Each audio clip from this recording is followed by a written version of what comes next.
Oops.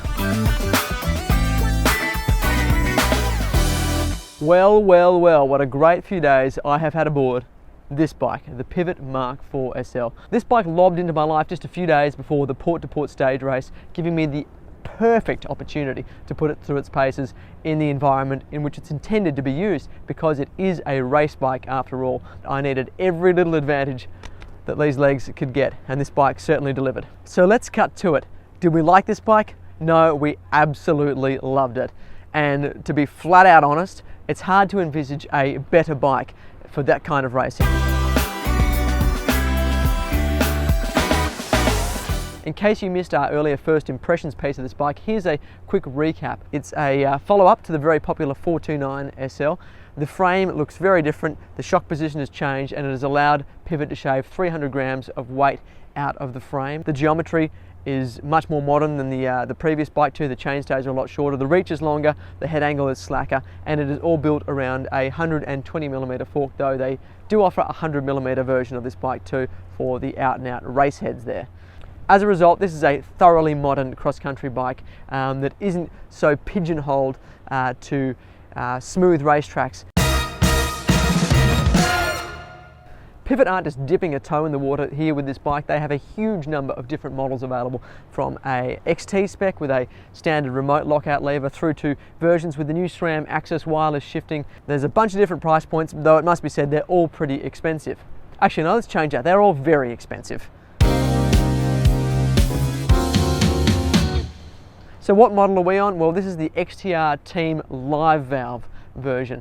It comes with a full gamut of Shimano's new XTR 12-speed kit, excluding the cranks, which are Raceface Next SL. It comes with the Fox Live Valve suspension system that we'll talk about more later. There's also a Fox 34 step-cast fork. The price on this thing is a very expensive $15,999. Now, just to put that in context, when I put this bike on the back of my car, I instantly tripled the value of the vehicle. As I've said a lot about pricing, if you can't afford it, don't buy it.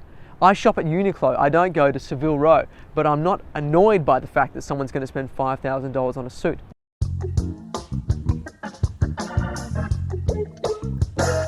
I followed Fox's recommendations when it came to the sag and the rebound speed on the fork and the rear shock, though ultimately I dropped a little bit more pressure out of the fork in order to get it to sit a little bit more into its travel on the climbs. We invested in some heat shrink and Bunnings' second cheapest heat gun in order to tidy up the cables, because there are a few extra wires associated with the Fox Live Valve system. We wanted it to be very nice, neat and quiet. We didn't want this review to become all about the Fox Live Valve system, but in reality it's quite hard to unpick the performance of this bike from its remarkable suspension. After a few days of people pointing at the battery pack and asking, "What's that?" we had our spiel down. It is an electronic adjustment system that automatically changes your suspension compression in response to the terrain that you're riding on. In a nutshell, Fox Live Valve aims to solve that age-old problem of maximising the efficiency of the bike with suspension performance. And there have been plenty of other systems that have tried to do this, though it has to be said, Live Valve is in a completely different world of sophistication. Out front on the fork you have a sensor, and up the back on the rear dropout there's another sensor, and they both talk to a little computer inside the battery pack, which also happens to house a tilt sensor too. So how does it work in a practical standpoint? Well, if the terrain is smooth, the sensors will detect that and it will firm up the compression settings of your fork and shock.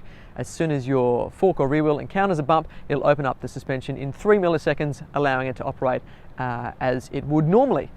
It also detects free fall too, so if you launch off a jump, as soon as the suspension is unweighted, the bike will detect that and your suspension will be opened, ready to absorb the impact. You also have sensitivity adjustment, so you can control the threshold of the bump that will open the suspension up. After a bit of mucking around, we ultimately just left it in the third setting of 5.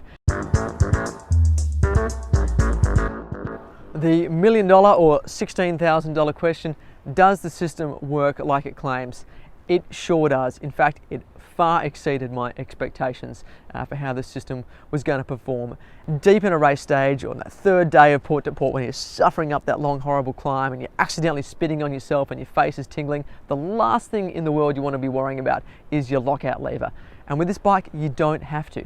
you can ride the bike safe in the knowledge that it is operating as efficiently as possible. And I knew that as soon as I started smashing down a descent, or even encountering any little bump where I'd want the suspension to be working, that the bike was going to do it. I don't know how many times you'd normally hit your lockout lever over the course of 4 days of racing if you're going hard, but it'd have to be in the hundreds. And on this bike, you just don't even think about it. Everybody wanted to know if you could feel the system working, and just barely is my answer. And that was really only when you were transitioning from very smooth stuff like tarmac into rougher sections like straight into a piece of single track, for instance. Lots of people also wanted to know what the battery life was like, and to be honest, we don't know. I think Fox claim around 10 or 12 hours of riding, but for me it wasn't an issue. At the end of each day, I would take the battery off along with my GPS unit. I'd stick them both on charge, and if that is a problem for you, you're probably still running a Nokia 3210.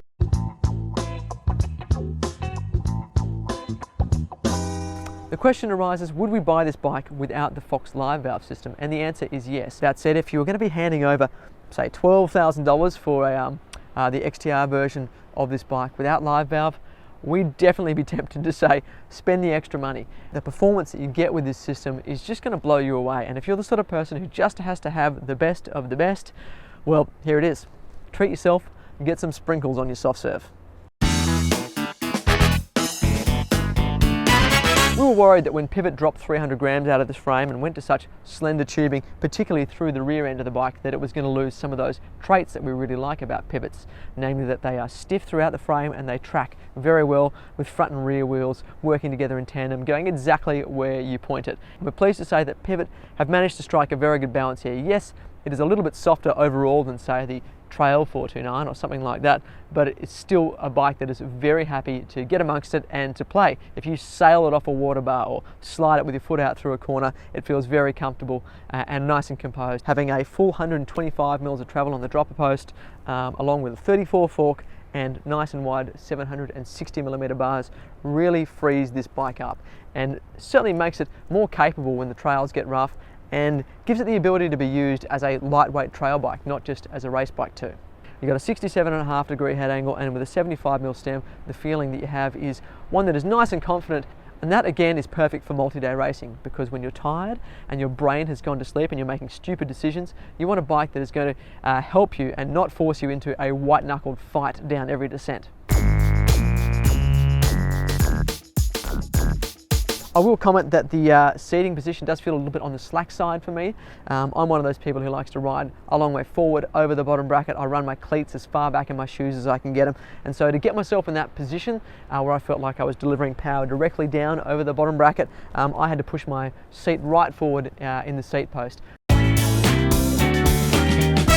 Maybe I shouldn't be surprised, but the whole bike was very quiet and smooth too. And there's no chain rattle either. There's really good chain stability with the new XTR drivetrain. And I've got to say, the shifting is absolutely next level. This thing just peels through the shifts like a warm scoop through lime sorbet. Okay, so after what might just be my longest review ever, this bike simply blew me away. It is a perfect example of a potent collaboration done right. Pivot Cycles working alongside Fox have delivered something that is truly exceptional here. We're sure that our YouTube comment section is going to be awash with people talking about the price of this bike and accusing us of reviewing something unattainable and being elitist snobs. That said, after walking around at port to port and seeing how many high-end bikes were on display, we're certain that there will be plenty of people willing to splash the cash to get the best of the best. Thanks very much. We're Flow Mountain Bike. Please subscribe if you like the channel and you like what we do. Give us a like, leave us a comment, and we'll see you out there.